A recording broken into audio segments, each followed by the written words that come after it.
Welcome to Rising Woman Leaders, a safe space for women to thrive in community where their voices and stories are heard. We're a sisterhood supporting each other to live our dreams and embody the sacred feminine to restore balance on our planet. Join us each week as we return to the unconditional love and guidance of our heart and our womb. I'm your host, Meredith Rom, and I invite you to walk this path of beauty, devotion, and service with us.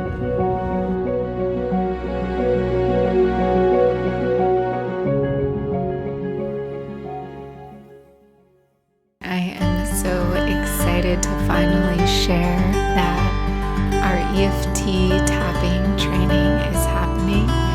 It will be November 19th through 21st and December 3rd through 5th. Coming up, I'll be leading it with my partner Michael Zelix, who was actually the first person to introduce tapping to me almost 10 years ago.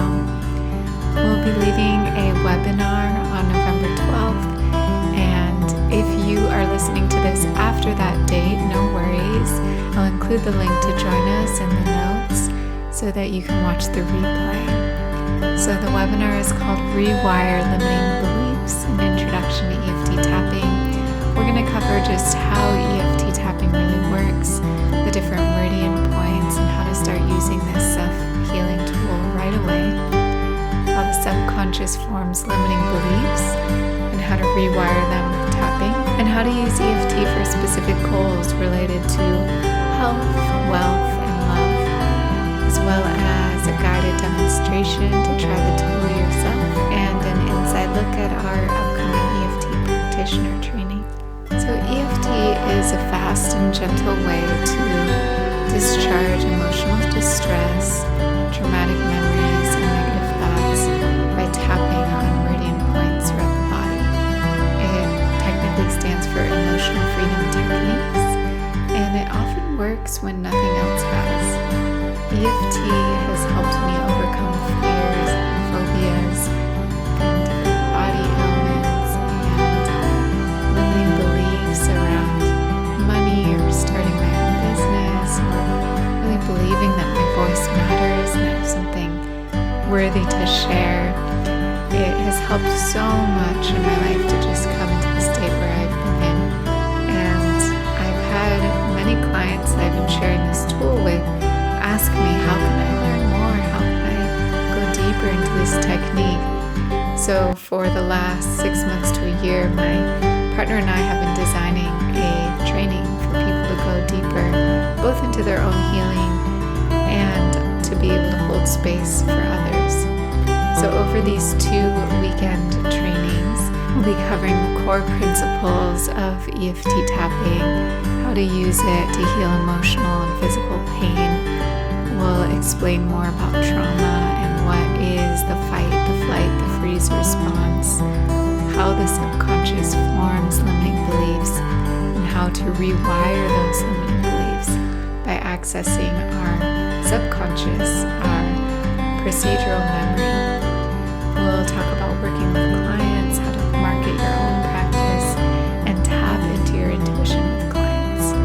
We'll also talk about the personal peace procedure, which is a process of healing your own past, difficult memories, moments of trauma, and creating new stories and possibilities for your future. And also the origins of EFT, more about the founders, how it came to be what it is today. The purpose of this work is really to feel what we've been unwilling to feel, create new beliefs and possibilities for ourselves on a subconscious level, and therefore create new and positive outcomes in our current and future realities. So the dates are November 19th through 21st, and then December 3rd through 5th. You'll have the opportunity to practice with other people in the training. We'll have a curriculum we'll be sharing, and lots of time for Q&A and conversation and questions, and even live demos so that people in the group can have an experience of working directly with me or with Michael and having a skilled guide with you through really learning the ins and outs of how this technique works. So there are 2 different options. You can pay in full. $800 includes both of the weekends. also a payment plan of $222 a month for 4 months, and that will give you full access into these 6 days of training that we are putting together. The details to sign up are at courses.meredithrom.com/EFT, and again, I will put that in the show notes. Hi everyone, it is good to be back. I know I haven't posted in a while, probably since the beginning of last June, because I've been in such a portal of change. I've had a lot on my plate and also became pregnant. So last June, my partner and I conceived around the middle of the month, and I've been going through this new journey of just my body changing and preparing to bring this new soul to earth. So yeah, it's a strange time to be through those first few months of not telling most people about one of the most significant changes that can happen in a person's life. In June, July, August, and September, I was working with a lot of one-on-one clients. I had about 30 or more client sessions each month during those months. So my plate was quite full, and that on top of just the changes in my body and feeling more tired, I needed to take a little break from sharing new episodes here. But I'm back, and I am really excited about some conversations that are going to be coming up in the next couple months that I'll be sharing here. So the other thing that's changed in my life is since last year, my partner and I have been in a real decision around where to live. And you may remember that I was living in Kauai during a good part of the pandemic. We were there for about 8 months from last August all the way until May. And we were really sitting with a decision. Do we want to move fully to Kauai? And we were really feeling into that, and what would it take to get rid of so many of our belongings and move to an island. And we really wanted to feel the energies of some different places in the US, particularly around being closer to family, before making that big change and that big step. We had lived in California, Northern California, for 8+ years before this. So it was a big change to make that step and to leave our friends and community in Sonoma County. Yeah, so we took a trip from New York, where I'm from, to Minnesota, where my sister lives, and I have some extended family, to Colorado, where my husband Michael grew up, and we have family here. And then we went back to California and back to Kauai to just really feel into, okay, where does this baby want to be born? Where are we going to live? And it took us on a pretty roundabout journey of thinking it was one place and then really exploring that option. First, we were really looking at the East Coast and just it not feeling right, not having doors open and not wanting to push something that didn't feel quite right. And ultimately went back to California, just kind of letting the whole thing go. I was really just surrendering to, let's just stay here, keep it be easy, have the baby, and just explore a possible move later on. And after that letting go, a really beautiful home opened up for us in Boulder, Colorado. And sat with that decision, like, okay, are we going to make this leap? Is this the right time? It's hard sometimes having free will and remote businesses and being able to have so much choice of where do we want to live and root and nest and build our community. And ultimately, we decided to take the leap. So I am in my new home in Boulder, Colorado. And we have family nearby. So if you or someone you know lives here, feel free to reach out and let me know. Be happy to start to get to know new people here. So I'm in my new house. Our furniture, most of our furniture has not even arrived yet with our moving truck. But I feel like for the first time in months, I actually have enough space in my life to sit down and record this podcast in a nice carpeted room for recording. And I have my crystal bowls all lined up on the wall and my harmoniums. And yeah, it just feels good to finally be settled in one place and to not have that drain of energy of where am I going to be living, where am I going to receive prenatal care and all of that. So life is starting to slow down now. I am about 22 weeks along at the recording of this podcast, and I wanted to share some of my reflections on the journey of preconception, conception, and the first trimester with you. So where do I begin? I think I'll go back to just that preconception time of being on Kauai. And I feel like for years I've been feeling a few souls with me wanting to come through to be a mother. And I've gone through a journey with my partner of do we want to have children? For a while he wasn't fully sure that that was the path he wanted, to be a parent. And I was really having to surrender to it because in my heart, I've always wanted to be a mother.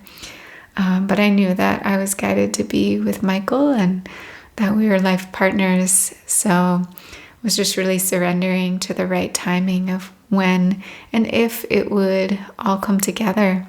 As we were on Kauai, I could feel the energy, the preparedness of my partner really shifting and coming into maturity and readiness for this stage of life and a desire to want to become a parent. And then also realizing that, wow, he wasn't really the block. I still had some fears around becoming a mother and what that would mean. There are a lot of stories around that women share around just how difficult it is to become a mother in that stage with a newborn, and especially if they don't have enough support, and how women are raising families in the nuclear family and just how hard that can be. So I really needed to sit with some of just my own fears and concerns of becoming pregnant and, how that journey would go and would the baby be healthy and all of that. One of the things that really helped me is that I actually participated in a doula course on Kauai. The beautiful elder, her name is Barbara Essman, and she has a school called the Sacred Birthing School and just guides 4 women at a time and in a 4-month training. And it really was so much more than a doula course. For me, it was a real preconception journey of working through some of my own fears and what is that going to look like for me and how do I want to birth and what does it mean to be a mother and what kind of values do I have and how do I want to raise a child in this world. And so I really got to sit with a lot of these questions for months before ever even conceiving. And I feel really grateful for that opportunity and having the loving guidance of an elder. She's in her 70s. And she also brought in a lot of these beautiful just Hawaiian traditions and chants that I was getting to learn while being on that island. Kauai has such a fertile energy. There is this beautiful mountain there called Kalalea, and it actually looks like a pregnant woman lying on her back. And so I really felt that energy with us while I was on the island and thinking about this journey of conception and when and if it might happen. I remember, when I got pregnant, it was my first time being pregnant, so I didn't really know what to expect or what it might feel like. There were a few times, I'd say for the last year or so, I've just started to be a little less on top of just like when exactly am I ovulating and all of that, because of my desire getting closer towards motherhood and just wanting to be a little more in the flow of like when does this soul want to come in. One of the things that my partner and I did at the end of our journey in Kauai was we brought offerings to the land and said prayers around welcoming the spirit in the timing that he or she would want to come, and brought them to the mountain. And I think this is a really beautiful ritual, especially for anyone wanting to conceive, to create something, some kind of offering. It could be flowers or chocolate or essential oils or something you make from nature or a special crystal or stone that you have. And to bring that to the land and to say your prayers around what it is you're welcoming into your life, and to just offer it up and let it go. And a few other concepts or advice, if there are any women out there wanting to conceive, is one of the best things I think we can do is just start to create more space in our life to begin to welcome this soul. Because the energy of the feminine in a pregnancy is so much about slowing down, and just that willingness of welcoming in this spirit and having more time and space in your life to welcome the spirit. Another big piece around this whole journey has just been letting go of what I think might happen, how I think it might happen, and really surrendering to the process. And I think that is so many women who have given birth or conceived would probably agree with that. You know, if we are trying to plan everything down to a T and when are we ovulating, how's it going to happen, like, it's not necessarily the energy that a spirit wants to come into. You know, they want to be welcomed and just to have this opportunity of surrender and the opportunity that maybe they can surprise you. And that was what happened with us. It was like I was opening the door and starting to just energetically open that container. But when we actually conceived, I didn't quite have the feeling like, oh my God, that was it. I was kind of like, well, we'll see. It might come in the next few months. I'm not quite sure exactly. And then when my cycle came late and then I took the test, it was just such a happy surprise. And so just like, oh my God, I can't believe this really happened when it actually did. So that concept of just letting go and surrender is, I think, an energy that these spirits really want to guide us to in our lives. And then again, just bringing offerings to the land, I think, is being in prayer, connecting with and speaking directly with those spirits on the other side. I believe there are a lot of them right now who do want to come in, and we can really honor them by beginning to open that door of communication. Some of you might be wondering where the conception actually took place. And Kauai is such a fertile place, but that was really the land for me of preconception and really opening that door of possibility into becoming a mother. And we left Kauai and went back to California.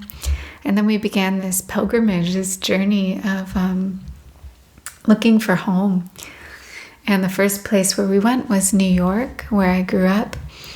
And we were in New York City, and then we drove north and to a beautiful piece of land in upstate New York, where through a family friend, we had the opportunity to stay on this beautiful 100-acre property. It was very sacred land, and there are even these Native American stone piles there that some say were archaeological sites of how they were working with the stars and the astrology of the times, the astronomy. And yeah, again, arriving in that land, we could just feel the sacredness there, and immediately just looked for whatever we had to bring some offerings. And I blessed some water, and Michael found some incense, and I started singing some songs that I had received in Kauai, and just being with and praying with the land for a while before even stepping into the house and enjoying the time that we had there. And it was so quiet. It was just so peaceful, just this expanse of land and just no people around. But that was actually where we conceived that weekend. And I remember Michael asking me the day after, like, do you think you're pregnant? And I just said, I don't know how it feels to be pregnant. And sure enough, 2 weeks later, I was in Minnesota visiting my sister, because my sister had just had a baby, her first baby, and my older sister. And the plan was I was going to be with her for 2 weeks and help her. And so I was literally in newborn training, learning together how to take care of this newborn and holding her and changing diapers and just being in that beautiful energy with this newborn, which is such a deeply relaxing energy on the nervous system. Oh my goodness, to get to be around a newborn baby is just so precious.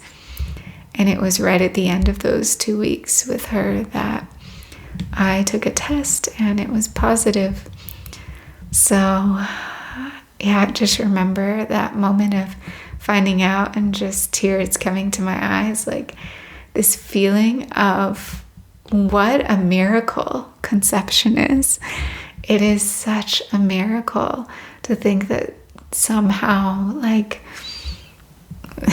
this physiological process that we have as humans can welcome a soul from the other side who wants to come into this earth and really connected with myself as a soul and making that journey and that decision and that desire to really want to be here and to help and to have this lifetime in this body.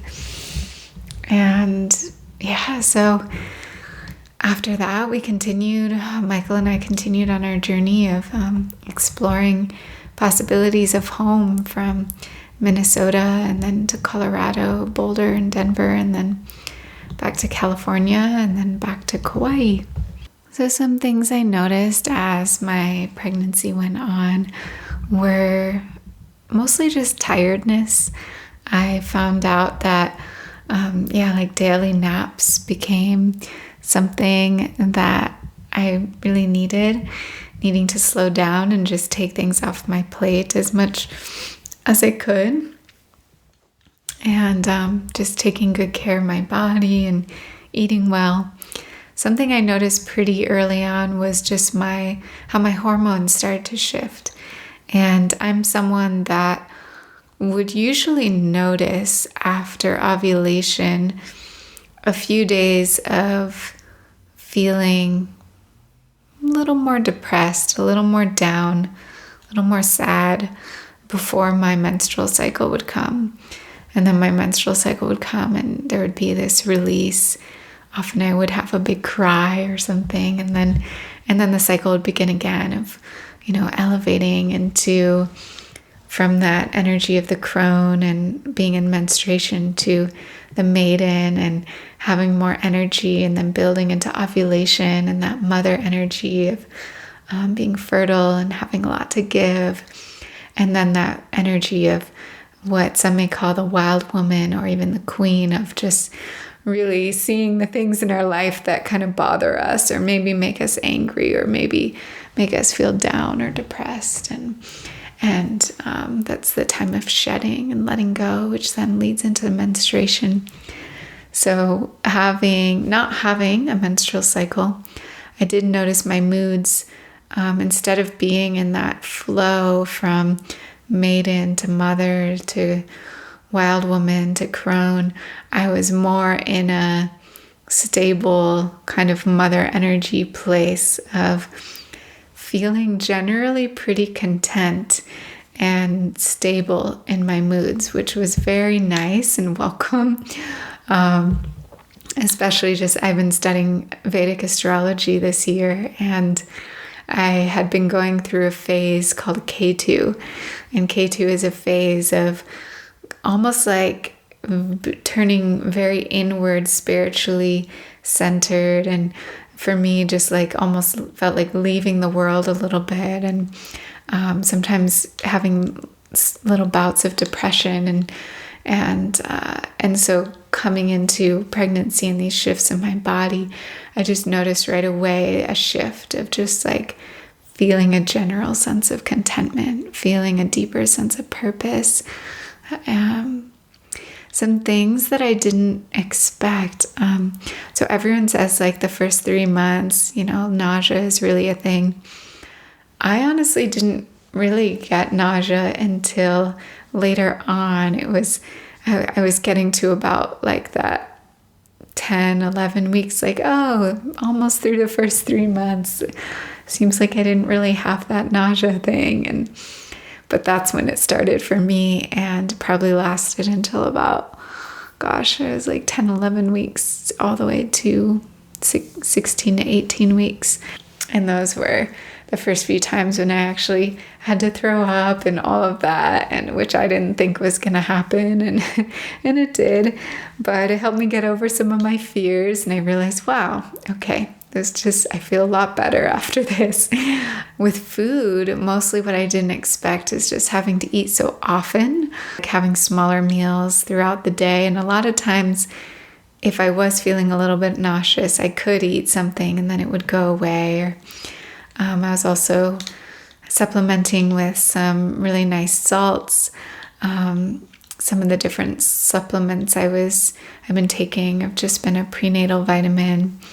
I have a friend that recommended these really nice EFA oils and B12 oils and some liquid iron herbal supplement. So I've been taking those. Some people think that nausea is actually this new spirit starting to take up more space in your womb and your body, and really raising your vibration and attuning your frequency to this new level. And when our frequency is out of sync with this new frequency, it can create a little bit of that nausea effect in women.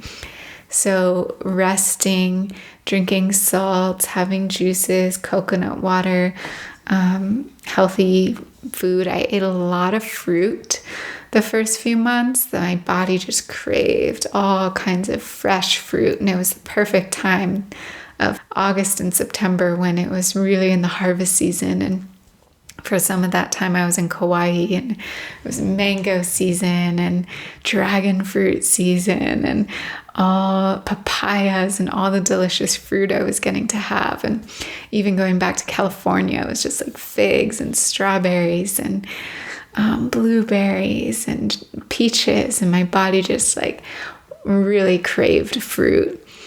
And then I remember getting a little further on in the pregnancy, 10, 11, 12 weeks.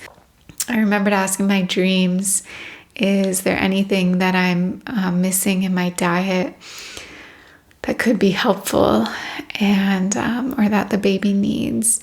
And I actually had a dream of playing soccer and feeling so tired and exhausted and not having enough energy. And then someone handed me a filet mignon and I had a bite of it, and it was like my energy was restored. And goodness, I woke up from that and thought, wow, I haven't eaten meat from beef, cow for over 11 years. And I did try some filet mignon after that to just really listen to my body. I had other dreams of eating nuts and beans and legumes and lentils. And so I was just really listening to what my body needed. And so just some occasional meat. Another unexpected craving was BLTs. I also had not eaten bacon or pork for many years. So even though I wasn't fully vegetarian before becoming pregnant, I would sometimes have a little chicken or fish. I was just really listening to my body and having more of these forms of protein. When I actually went to see a midwife in Kauai, I was around 8 to 10 weeks, and she recommended try to have protein with every meal, whether that is nuts and seeds or cheese or meat, bringing in a lot more protein. And once I did that, I did start feeling better in my body. And we just think about it like this being that's growing inside of you has to grow all of their organs and their bones and their fingernails. And so if they're not getting enough protein from what you're eating, they will start to take that from your body, and that can lead to a lot of depletion. So as someone who in Ayurveda, I would be considered more Vata, and I could generally go long periods. Without eating too much. And that was a big shift with pregnancy, because suddenly I would wake up, drink some water, and be hungry. And if I didn't eat right away and make myself a smoothie or something like with protein powder and lots of fresh fruit, I would start to feel nauseous. So it's like there's been a lot more tending and eating just a lot more often than I'm used to. There are also some times that it's just hard to know what to eat, like just not feeling any cravings for food at all, or feeling like, gosh, I don't even know what would taste good right now. That was a little bit hard going through that phase when I was feeling a little bit more of the nausea. But I'd say getting to like 17 or 18 weeks, that started to dissipate, and I've just been feeling more myself, more energy. I'm not needing naps like I was in the beginning. I'm feeling more creative energy, having time to create this EFT training and this podcast, and writing and posting on social media, things like that. I started feeling my first kicks from the baby. I swear I was about 12 weeks when I felt my first one. It felt like a little flutter in my belly, and it was the most bizarre feeling. I was just by myself in bed. And I started Googling and looking it up. When do you start feeling kicks? And most people were saying you wouldn't start to feel it until 16 weeks or so. I think that was really like my first feeling of the baby, quite early. And then it was quiet until about that maybe 15, 16 weeks. And then there would be the same time every day around 7 p.m. or so, I would start to feel little kicks, and it was really special. And finally Michael got to feel it, and then a couple of my friends got to feel it. And then as I started to get to like 19, 20 weeks, the kicks are just happening pretty often throughout the day, which is really special. So it's becoming more of a normal occurrence. And it's really comforting too, because it's just that feeling of like, okay, baby's still there. She's doing well. She's letting me know she's here. Just a little reminder. It's really sweet. So we did find out that we're having a girl. And that was also a surprise. Speaking of surrender, because for years I've had intuitive healers telling me they've seen images of me with a boy, and I also would have dreams of a baby boy, and so I just assumed that we would be having a boy. And what I didn't know is that really timelines are always changing, and I had this confirmed with a really beautiful intuitive healer I was working with recently that he was like, yep, there were like 3 to 5 souls circling around you, and there is a boy there waiting to come through at some point if I choose. But just the circumstances of the timing and our conception and everything aligned with this beautiful spirit who's choosing to come in with a female body. And yes, again, it's just beautiful surrender to allow life to happen and to guide us and to not know and to surrender to that mystery. A few other things I wasn't really expecting was just having to carry snacks all the time. Some people have told me it's like, oh yeah, this pregnancy is preparing you for having a little being around because they always need snacks and they always need to pee. And so it's kind of preparation for that. It's definitely getting harder to go out for long walks, especially when I was visiting family in New York City, because you go out for an hour and be out and about, and then suddenly you have to go to the bathroom, like, gosh, sometimes twice in an hour. And that's just like calling me into a deeper internal space of just wanting to be close to home, and feels good to finally be nesting into our new home here, and letting go of needing to be so out and about all the time. A couple of my favorite books that I've been diving into, one of them was part of my doula course. It's called Sacred Birthing, Birthing a New Humanity. There's a practice I learned in this book called guardian sessions. And when one is pregnant, you can, before going to bed, just call upon these different guides to really support you in your pregnancy and your birth, and anything else that you may need support with.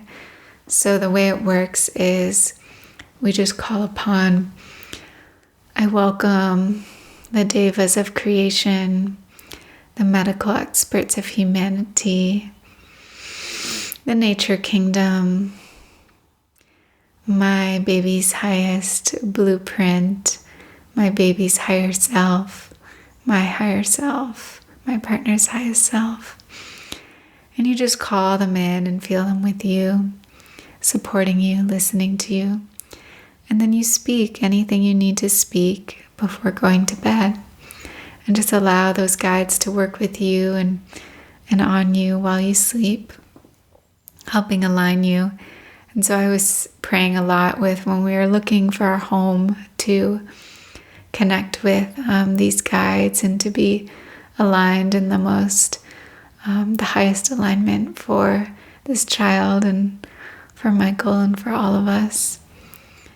And I've also been saying a lot of prayers just to help the baby grow in her highest alignment and help her align for birth and the most optimal position, and so that we can move through the birth portal together. My other favorite books have been Spirit Babies, How to Communicate with the Child You're Meant to Have by Walter Makichen. And that one I read before conceiving. Really beautiful book of stories of this person who was a medium and able to connect with the baby spirits. And he has some practices around connecting with your baby spirits even before you conceive. And then the other one I love, I've had this book, I give this book to every woman that I know is pregnant. It's called Ina May's Guide to Childbirth by Ina May, who's an incredible midwife. I've been fascinated about births probably since I was 18, 19, and just watching movies and reading books. And, there's a feeling of having done this before in other lifetimes, and maybe even holding space as a birth worker in other lifetimes. Just the love and the regard and the reverence that I hold for birth and birthing women. So those are some books that could be helpful if this is a topic that interests you. It's also just been so beautiful to feel the higher self of another being with us and guiding us. Michael and I often will just ask her questions and intuitively just wait and see if we receive an answer. I feel like she's been leading me to some different practitioners for my own healing journey, and just really guiding us to where we needed to be for finding our home. Some other things I've noticed is that I have a lot more circulation. I tend to be a pretty cold person, so that's been a nice surprise of feeling more body heat. And actually, when I spent the month of August in Kauai, there were times when I felt so hot, I needed to literally take a cold bath because it was too much. And that was pretty surprising for me. So women who are pregnant tend to have just a lot more blood flow and circulation moving through their body. It's also been just so beautiful feeling the joy and the love as we've started to tell people about this pregnancy, and to feel the support of other women and friends and family, and it really drops people into their heart. And there's just this recognition of the mystery and the miracle of life, and the excitement and the joy of these souls that are choosing to come in right now. And when it comes to thinking about birth, I am staying really open, and right now just exploring all the options of home birth or birth center or hospital. And even if I create a plan, sometimes things go differently than planned. And I've spoken to many women, those that have had quick and powerful, joyful home births, and also women who have had beautiful, incredible experiences in a hospital. So I'm just really opening to having my intentions of what I would love for it to look like, and also letting go of attachments to really create the space of exactly how this baby spirit wants to come through to this plane. So I think that's all I'll share for today, and thank you for listening. It's been beautiful to share and reflect on this journey with you. If you have any comments, feel free to send me a message on Instagram. I'm using @Meredith Rom, and that would be an easy way to reach out to me. Also, my email, you can email hello@meredithrom.com. And also, if you have any resources for me in this new place, living in Boulder, feel free to reach out. And it would be beautiful if you're interested in the tapping training. The Eft tapping Michael and I are putting on November 19th. That's coming up and very soon. So feel free to watch our webinar and take a look at the page. Feel free to ask me any questions.